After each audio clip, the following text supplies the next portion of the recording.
Hi everybody, welcome back to my channel. So today I want to do a different type of video. It's more like a wax chat video, and I want to talk about labeling, storage, and cure time. So I just want to start off by saying that I know I do not know everything about wax. I know that there is still a lot I am learning, and I also want to say that just because I do something a certain way doesn't mean that I feel like everyone has to do it that way.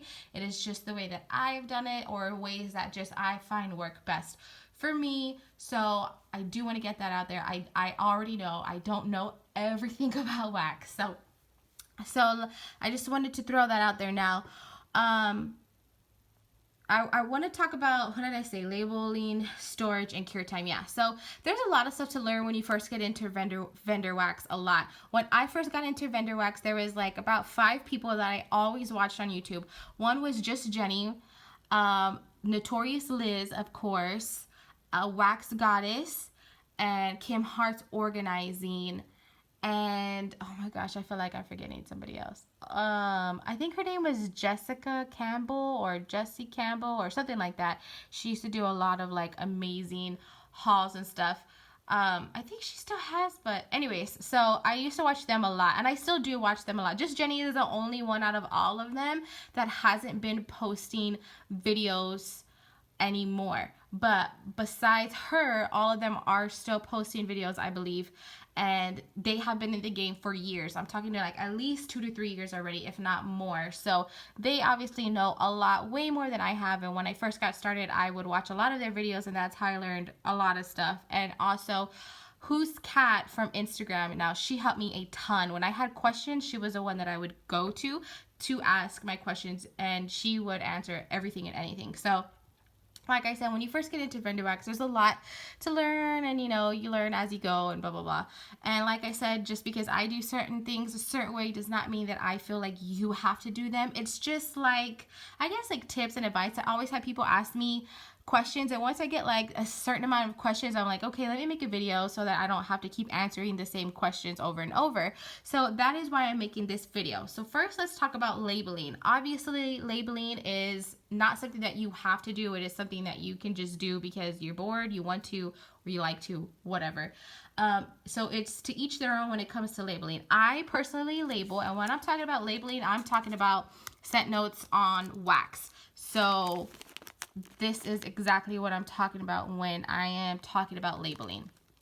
So I personally label because I have an Instagram account, and on my Instagram account I post every single day what I am melting, and I post scent descriptions. Sometimes I post 3 cents, sometimes I post 6 cents. So imagine every single day, if you don't label, you have to. This is what I did when I first started. I never labeled a thing. I didn't label anything when I first got my wax.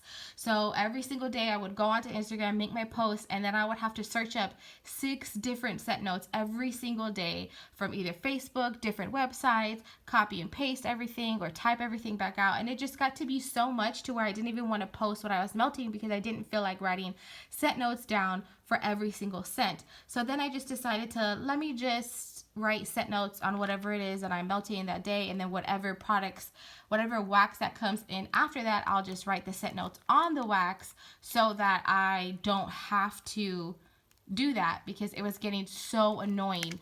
So I would write the scent notes like over the label like this, and then I finally just got a label, and I started writing the scent notes on the label and putting them on the side. So that is personally why I started to label. And now I label because I love to mess with my wax. I love to label it. I love to date it. I love to put it away. I like to reorganize. It's just like I'm a hot mess when it comes to my wax. So yeah, that is why I started to label. And other reasons why I've heard people label their wax is because it makes it easier for them to pick out scents, which is true. Now that I'm doing a wax melting challenge, sometimes they have you pick out, like sometimes you have to melt a strawberry scent or something like that. And if the scent description, isn't obvious in the title, like obviously this is a donut scent, right? But if it isn't obvious in the title, then you can look at the scent notes and figure out like, okay, that's what's in there, so I'm going to pick this, or I'm not going to pick this. Or if you feel like melting a certain scent, you can just look at the labels and know exactly what is in it, and if you feel like melting it or not. So that is another reason that is really that's really nice about having your wax labeled, is that you can just pick what you want and go, unless you have everything memorized, and that's awesome. What I do when I get my wax in is I label it right away. So I just write everything down. I haven't gone through my entire stash, so if I have stuff that's old that doesn't have labels, I'm not gonna go through my entire stash and make sure everything has labels. It's just the stuff that I have coming in now that I write the scent notes out for. So that's how I do it and why I do it. Now, the labels that I buy them at Walmart. These are just them, you know, there's nothing fancy, but I have seen people have like awesome ones where they have like a label maker machine and they have designs that are just gorgeous. So that's another option. If you like a fancier version, you can totally get like a label maker machine and do like all kinds of awesome stuff. So I just get these at Walmart, and this is what I use to label my wax. So that is that. Now, dating. So again, this is obviously to each their own. No one has to date their wax if you don't want to, but I like to date my wax. I found these in a drawer in my kitchen when I was cleaning out my kitchen drawers. I found this and I was like, oh, I'm going to use this because I have scent shots that I can't write the date on unless I take up the whole thing, or unless I'm like trying really small and it looks sloppy and ugly. So I said, let me just put them on here. And I've seen Just Jenny do that on hers. She uses these on a lot of her videos to date her wax. So when I saw these, it instantly reminded me to use them for that reason. And ever since, I've been using them and I love it. And I think that I will always use this way of dating my wax from now on, unless it's like these, like the clamshells. I either date them this way or that way. I saw Lindsay Love do hers this way, and I like it better this way than this way because I have big handwriting and sometimes the whole date doesn't fit in the little square. So you can date your wax however you want, whether a sticker on the back or even on the front, on a label, whatever you want. Now, I like to date my wax because I date it. Okay, let me say, if the wax does not come with a cure date, like a pour date already, I don't have any wax down here, I think, that already oh yeah, actually I do. So here we go. Like Vintage Chic Scents, her wax already has a pour date on it, so I won't label that at all. I won't put no label on this because it already has a pour date. Now, if the wax does not have a pour date, I write the dates that I receive the wax. So if all these days that you see here are days that I have received the wax. Now, I do this one for cure time so that I know like on July 10th, it's been curing for exactly a month. Some people don't put the date. I don't know why. I always have, and I don't know, I always do. I always put the month and the day and the year. So yeah, so I write it there for cure time, and I also like to write the date so that I know how old my wax is. And then I also like to write it for destashes or random act of kindness so that people know how old their wax is that they're getting if they purchased it from me. And also in a random act of kindness, sometimes when you get things, whether through either or random act of kindness or destashes, and you're melting it and you're like, oh man, this is awesome, you know, and it's performing great, and you're like, man, I wonder how old this is. Has this had a lot of cure time? Is this still brand new? You know, so that's why I like to date my wax. The number one reason is for like cure time though, because I really won't melt wax unless it's been curing for at least a month. So yeah, dates. And like I said, I found these in my drawer, but I also, when I bought these at Walmart, I actually saw some of these as well. But I think I would get the all white ones because I don't like these different colored dots. But I found them, I might as well use them up. So that is everything for labeling and dates, and these are different ways that I put the dates on him. So I put the dates on there like this. On the bottom of a scent shot, I'll put them on the bottom. On bakery bags, I even put them on here like this, or I will write them on the bottom of the actual bakery bag, or I will write them on the actual label itself like that. But I don't like to do that anymore, so yeah, I would probably just put a dot on there. So that is all of how I label, why I label. Let me get this out of the way.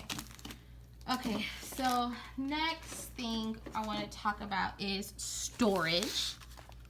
Now, there's a million ways to store your wax, and there's hardly any wrong way. One way, of course, is these. If you see the table shaking, it's obviously because I'm tossing stuff around. So this is a big box from Marshalls, or this one I think is from TJ Maxx.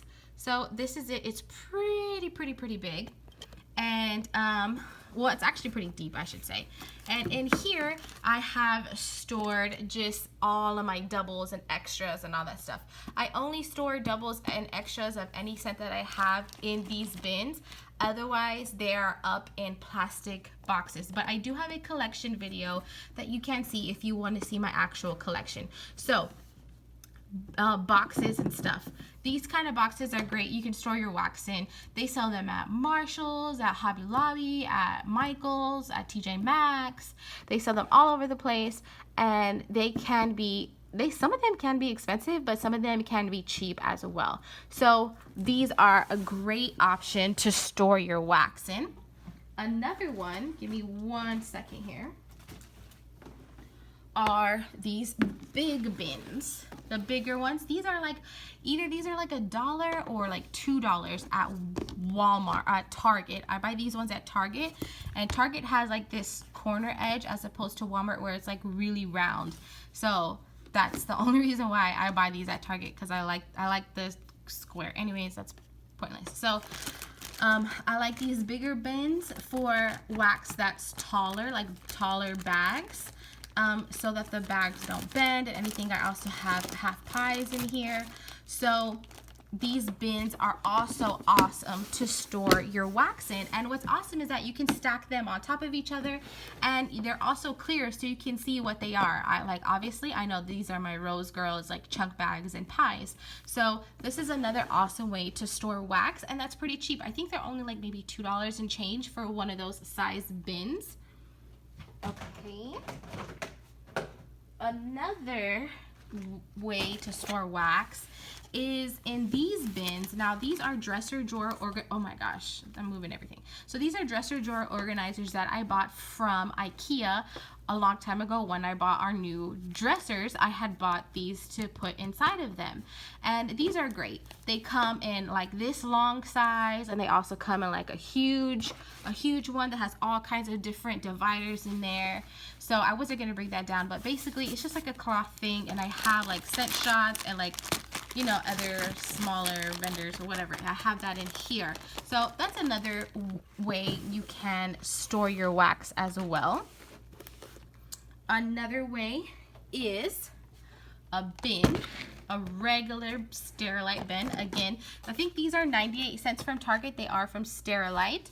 And this is the back where it has the little label here. So this is a 6-quart. Oh, let me see this size. What size is this one? This one is 16. Okay, so that's how the size of this one is. I think it's $2 too. $2 and change. And so this one is the 6-quart bin from Target, and I think this one is 98 cents. And these I keep whatever fits in here. So clamshells, scent shots, vintage chic scents, roses and leaves and poinsettias, you know, some sassy girl aroma. So I put what's in my current stash, what I'm currently melting, I have all in these bins. And again, these are awesome because you can see, obviously this is your Super Tarts bin or whatever wax that you have in that specific bin. So that is another great way to store wax. It has a lid, it keeps the wax nice and safe. So another way that is the cheapest and I was going to say freest, but it is the cheapest option because it is the free option, is to reuse the boxes that your packages come in. So I don't think there's anything wrong with using these boxes if that's all that you can afford, so that you can spend more money buying your wax instead of buying storage. If it's easier for you, you can always put the put the box, close it back up, and then stack them on top of each other. If you don't mind it, I don't think there's anything wrong with it personally. But other options, you know, just wanted to show all the options. So in here I have nothing but samples. So yeah, just however you want to store your wax, these are different ways. Now there's also other ways that I don't have down here. If you look at my wax collection video, I have a closet in my master restroom that is what I use to store my wax. I have built-in shelves, so my chunk bags and all the stuff go on those shelves. But I have seen people use plastic storage bins, like these kind of plastic bins, but they're like the dresser, so where you could pull out the drawers. I've seen people use that. There's all kinds of different ways and different things that you can use to store your wax that makes it easier for you or more appealing to the eye, as I know a lot of people feel like this way is just not as appealing to look at, and a lot of people feel that this way can be kind of like because if that is where you keep the majority of your wax, you constantly have to like open it to see what's in there and blah blah blah. So just whatever way works for you, whichever way you prefer, there's a ton of ways to store your wax. Okay, so we talked about that. So next I want to talk about storage as far as polypropylene bags, different sizes and so on and so forth. Now polypropylene bags are the bags that you want your wax stored in. So like all of these are polypropylene. These are not Ziploc bags. So I've seen people get destashes with their wax in Ziploc bags. That is not a proper way to store your wax at all. And if you put your wax in Ziploc bags, from what I have heard, is that it will lose scent because it's not a proper bag to hold the scent in. So do not put your wax in Ziploc bags. It has to be polypropylene bags, which are like these as well. So also, just because they don't have a zip top does not mean they're polypropylene. These are also polypropylene, and these have like a sticky bottom. So that's that. And then I thought I had scent shots. I guess I have them in here. So, and then scent shots like these, I store these scent shots inside polypropylene bags as well, just so, because you see how I have scent shots just thrown in there, I don't have to worry about lids popping off or anything like that, or if they're cracked, I don't have to worry about scent loss because it just stays nice in that polypropylene bag. So you want to make sure that you do not put wax in Ziploc bags. They should always be in polypropylene bags.